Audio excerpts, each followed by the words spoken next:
£31,995 new in 2022, £8,250 today. The GWM Ora 03 has lost 3/4 of its value in 3 years, the fastest depreciating car in Britain, and the company that built it is leaving the country right now. That's just one Chinese car. 6 more on UK forecourts will empty your wallet the same way. 5 others will hold their money while everything around them collapses. By the end of this video, you'll know exactly which is which. This isn't a passing fad you can wait out. Chinese brands took 14% of the UK new car market in April, up nearly 87% in a single year. 1 in 7 new cars sold in Britain now wears a Chinese badge. They're not coming. They are here. Most of this market is a financial landmine. A small part of it is genuinely sound. If you want to know which one holds their value before a salesman gets to you, subscribe. 3 more buyer's guides land this month, including the £8,000 used EV shortlist. Right, the 7 to avoid first. Number 7, the Jaecoo 7. 29 grand for a mid-size SUV that looks the part on the forecourt. The problem isn't the car. The problem is what happens when you try to insure it. AXA declined cover on it outright when CarWow ran the test. The cheapest quote that came back was over £1,100 a year. A Skoda Karoq, same size, same job, costs about £577 to insure. You're paying nearly double before you've turned a wheel, and that gap exists because the insurers don't know yet how to fix the thing when it's bent. And when it does need work, you're tied to a franchise dealer charging £120 to £180 an hour because the independents can't touch it. No parts catalogue, no diagnostic software, nothing. Your local garage that charges £70 an hour is shut out. That's not a price you negotiate down. That's a structural penalty baked into the car. Number 6, the Omoda 5. 25 grand and the cheapest way into the Cherry family. The same outfit behind the Jaecoo, and between them they shifted nearly 18,000 cars in a single month earlier this year. Huge numbers from a standing start, but that's exactly how you end up with a service network that can't keep up with the cars it's already sold. Trustpilot owners have scored Omoda and Jaecoo 2.5 out of 5 across 95 reviews. And remember, these are early adopters, the people who went in wanting to like it. The complaints repeat. Touchscreen blackouts, sensor failures inside the first fortnight, dead DAB radios. None of that on its own is the killer. The killer is the parts supply. When something fails, the parts ship internationally, and your car sits in the service bay for weeks while it crosses an ocean. No loan car guaranteed, no timeline you can hold them to, just a bill ticking over on finance you're still paying. There's no DVSA MOT data on these yet. They're not old enough to have sat an MOT. So the owner reports are the best early signal we've got, and the early signal is poor. A new car you can't drive isn't a new car. It's an ornament with finance on it. Number 5, the Ceres 3. 30 grand for 161 miles of real range and a charging speed of 64 kilowatts, which means a slow top-up on a motorway run while everything else on the bank of charges is done and gone. The dealer network barely exists, and there's a quieter problem with cars at this end of the market that's worth knowing about. UK defense firms and government bodies have reportedly cautioned staff over pairing personal phones to Chinese-made electric cars. The concern being how much telematics and location data these cars gather, and where it ultimately ends up. Chinese law requires the data be handled a certain way at home. For a private buyer, that's not a reason to panic, but it tells you the level of scrutiny these cars are under, and it's quietly choked off the fleet and company car market that normally props up resale values. Buy a Ceres 3 and you've got a car that's awkward to charge, awkward to service, awkward to sell, and locked out of the buyers who'd normally take it off your hands second hand. There's no story here that ends well. Number 4, the BYD Sealion 7. Around £45,000, and at launch you couldn't insure it at all. Direct Line and Admiral were both declining it, not because of anything the car had done, but because it had no vehicle risk rating on the Thatcham system yet. The database simply hadn't scored it. Here's what that means. Back in August 2024, Thatcham and the ABI scrapped the old 1 to 50 insurance groups everyone grew up with and brought in the vehicle risk rating, a 1 to 99 scale that judges a car on performance, how easily it's damaged, and how cheaply it's repaired. A car that isn't on that system yet is a car the insurers can't price, and an insurer that can't price a risk doesn't take it on. No quote, no cover, no car you can legally drive off the forecourt. Now, this is a snapshot of where the Sealion sits today, and it may well sort itself out as the rating catches up. But think hard about what you're being asked to do here. Hand over 45 grand for a car the insurance industry itself hasn't worked out how to price yet. Let someone else be the test case. Number 3, the Maxus T90 EV. 50 grand before VAT on an electric pickup, and Auto Express gave it 3 out of 10. 3. Real world range is about 205 miles, and that's before you put anything in the back, because load it and tow with it and watch that number fall off a cliff. There's no four-wheel drive, which on a working pickup is close to unforgivable. No cruise control for the motorway miles a pickup actually does. No heated seats, and it still uses a physical key in 2026 when a £20,000 hatchback gives you keyless entry. But here's the part that costs you. A pickup buyer needs it to work, tow, haul, go off the tarmac. A lifestyle buyer wants it to feel special. This does neither job, and that's exactly why it has nowhere to go second-hand. No working buyer wants a pickup that can't pull. No lifestyle buyer wants a 3 out of 10. So the resale pool is almost nobody. You take the depreciation hit on the full 50 grand with no floor underneath you, the same trap as every car on this list. If you need a working electric pickup, this isn't it. If you want a toy, it's a very expensive disappointment. Number 2, the BYD Seal. A genuinely good car to drive, and that's what makes it dangerous. It's priced around £46,000, and it's built on what's called cell-to-body construction. Hold that thought, because it matters more than anything else on this list, and I'm going to explain why exactly in a moment. Here's the thing about cell-to-body or CTB design. The battery isn't a separate box bolted onto the floor anymore. It is the floor. Load-bearing structure, part of the chassis. The casing carries the weight of the car. Sounds clever, and it is, until something hits the underside. A curb strike, a speed bump taken wrong, a minor rear shunt. Impacts that would mean a bumper and a panel on a normal car. On a CTB car, they can compromise the battery casing, and the battery is up to 40% of the vehicle's value. Thatcham's position is blunt. These cars are uneconomic to repair after the kind of knock that wouldn't write off anything else. The structural adhesives mean a crashed one can't even be dismantled cleanly for parts, and this isn't a fringe concern. Repairing an electric car already runs about 25% dearer than the petrol equivalent and takes 14% longer in the workshop. By the third quarter of last year, repair costs made up 64% of every pound the motor insurers paid out, £1.9 billion. That's why your premium is double. The insurer isn't gouging you, they're pricing the write-off they know is coming. Number 1, the GWM Ora 03. The one from the cold open, and now you get the source. That fastest depreciating car title comes from Auto Express, working off CAP HPI and CDL valuation data. But the 75% loss is only half of it. International Motors has confirmed it's phasing the Ora out of the UK entirely.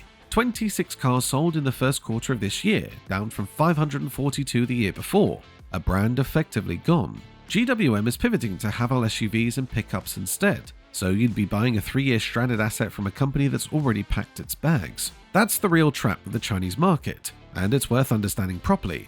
When a manufacturer leaves, your car becomes a stranded asset. No new models, no marketing, dealers dropping the franchise, and eventually parts and software support thinning out. And on a car that runs on over-the-air updates, software support quietly ending is a real problem, not a footnote. The aggressive finance deals make it worse. Omoda was offering £299 down and £299 a month. And a deal that cheap doesn't make the cars cheap. It means the maker is buying market share by underwriting the monthly. It manufactures volume that isn't really there.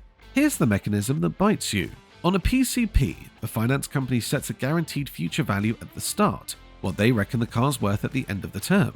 When thousands of these deals end at once, the cars all flood back onto the forecourts together.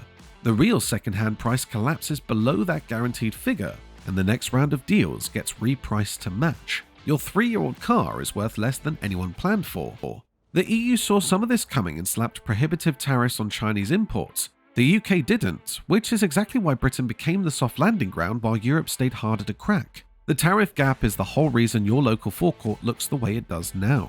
The 5 to buy. That tariff gap is why the bad ones are here, but it is also why the right Chinese car is the bargain of the decade. The same open market that let the junk in let the good stuff in cheap too. So now the good news, because there is real value here if you know where to look. 5 cars I'd put my own money near. Number 5, the BYD Dolphin. 30 grand on the road, and yes, the same badge as the Seal and the Sealion sitting on the avoid list. The difference is the Dolphin doesn't carry the cell-to-body write-off risk that sinks the Seal, and BYD have done the one thing those cars didn't: solve the insurance problem instead of leaving you to discover it. Think back to the Jaecoo at number 7, near uninsurable at sensible money because nobody could work out how to fix it. The Dolphin is the opposite case. There's an 8-year, 125,000-mile battery warranty, a 12-year anti-corrosion warranty, and a BYD Care insurance arrangement run through BoltTech and Car Care plan that gets owners covered when mainstream insurers get twitchy. That's potentially the same several £100 a year gap the Jaecoo buyer eats, except here it's closed for you, not left in your lap. BYD also signed a 12-month partnership with Dachshund from January this year. 8 things a manufacturer has to get right for a car to be repairable. Safety circuits an engineer can reset, diagnostic systems they can actually get into, a proper strategy for fixing a battery casing instead of binning the whole pack.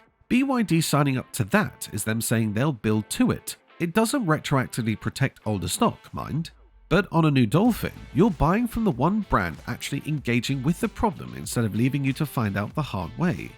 Number 4, the MG3 Hybrid Plus, $19,500, and it's the cheapest sensible way into the entire market. Insurance Group 4 to 8, and Confused.com puts the average premium at £738. Hold that against the Jaecoo's $1,100 and the picture's obvious. The badge isn't what costs you money, the engineering and repairability are. For reference, a Renault 5, the car everyone's cooing over, averages about £418 to insure, so the MG3 isn't the cheapest thing on the road, but it's nowhere near the danger zone the bigger Chinese EVs sit in. It's a self-charging hybrid, no charging headache and none of the battery structure write-off risk that hangs over a Seal or a Sealion, the very thing that doubles those premiums. And here's the part that matters. MG is a badge Britain's known for 50 years, now Chinese owned but with a proper UK parts operation behind it. Your local independent can get the bits and turn the car around in days, not the weeks an Omoda owner waits while a part crosses an ocean. That's the real saving. Not just the cheap premium, but a car that stays cheap to keep on the road for as long as you own it, serviceable by someone other than a franchise dealer charging franchise dealer rates. Number 3, the Leapmotor C10. $36,500, and here's what separates it from the pack. Stellantis owns a fifth of Leapmotor, and that one fact changes the entire risk price. Remember the problem with the Jaecoo? No parts catalog, no diagnostic software, your local independent locked out, you stuck with a dealer at $180 an hour. Leapmotor doesn't have that problem, because Stellantis already runs 350 service workshops across Europe and 44 retailers here in the UK. Full diagnostic access, proper part supply, a real warranty backed by a company that builds millions of cars a year and isn't about to vanish. Here's what that's worth in pounds. While the Jaecoo owner is captive to dealer-only servicing at $180 an hour, the C10 plugs into a network that services it at normal rates. And a car any competent workshop can fix is a car that holds its value, because the next buyer isn't inheriting your repair problem. It's too new for which to have a reliability sample worth quoting, so I won't pretend otherwise. But the thing that kills most Chinese cars, the service and parts black hole, the brand exit risk, the stranded asset, none of it applies here, because the network was built before the car ever landed. That moat is the buy case. Number 2, the MG HS plug-in hybrid. $32,500, and what car named it their best plug-in hybrid 2 years running? 2025 and 2026. Not a one-off fluke, a repeat win. 75 miles of electric range, which covers most people's daily drive on the battery alone and means you only touch the petrol engine on the longer runs. Insurance groups 21 to 24, reasonable for a plug-in this size, and a world away from the uninsurable EVs further up this list. Now, the Leapmotor held its value because any workshop can fix it. The MG HS protects your money a different way entirely. A 7-year, 80,000-mile warranty that transfers to the next owner. That transfer is the bit that matters. When you come to sell, the person buying inherits years of remaining cover, so they'll pay more for your car than they would for a rival with the warranty already run out. It's a different lever from the parts network argument, and it pulls in the same direction. The warranty doesn't just protect you while you own it, it props up the resale value on the way out. 2 routes to the same place, a car that's worth something when you're done with it. This is a properly judged car, not a leap of faith. Number 1, the MG4, the best Chinese car you can buy, and it's not close. From £26,995, and it retains 56% of its value at 3 years. In hard money, a £26,995 car still worth about £15,000 after 3 years, and still holding roughly 46% at 5. Put that 56% next to the Ora 03's 25% and you can see the entire thesis of this video in two numbers. Same country of origin, completely different financial outcome. One loses you 3/4 of your money, the other loses you under half. 4-star Euro NCAP, so it's safe with it. And the part that seals it. MG opened a 15,000 square meter XPO logistics parts hub in Daventry back in November. It supplies over 150 retailers and backs more than 340,000 UK customers. And it guarantees parts to the dealers before 8 AM the next day. That's the whole game. An MG owner's car is fixed and back on the road the next morning. No waiting weeks for a part. That's the difference between a car you can live with and a car that lives in a workshop. MG had years to build that network. The newcomers haven't, and it shows in every figure on this list. So that's where we are. Chinese cars are a permanent part of British and European motoring now. 1 in 7 new cars sold here and climbing fast. But the gap between the best and the worst of them is wider than in any market I've ever covered. The MG4 holds more than twice the value of an Ora 3 over 3 years. Same country of origin, same showroom, completely different outcome for your wallet. One brand built a parts hub in Daventry that fixes your car by the next morning. Another sold 26 cars in a quarter and is quietly packing its bags. That's not a small difference. That's the difference between a car that gives your money back and a car that takes it. Buy with your eyes open and there's real value on those forecourts. Buy on the badge or the monthly payment alone and you'll be the one funding someone else's lesson. Which Chinese brand, if any, would you actually trust with your money? Drop it below. The comments are where this community works out the cars I haven't covered yet, and the next buyer's guide lands later this month.